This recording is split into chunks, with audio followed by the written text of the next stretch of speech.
लिपि पोती के घर अंगना हम कई दिहनी तैयार।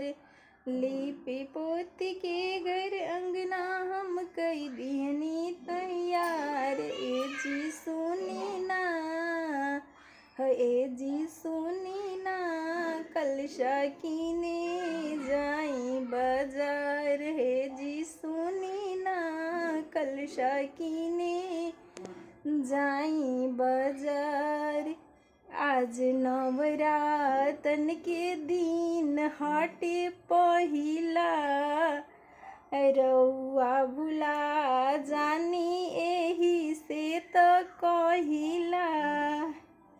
ए जी सुनी ना, ए जी सुनी ना, कलशा कीने जाई बाजार। ए जी सुनी ना, कलशा कीने जाई बाजार।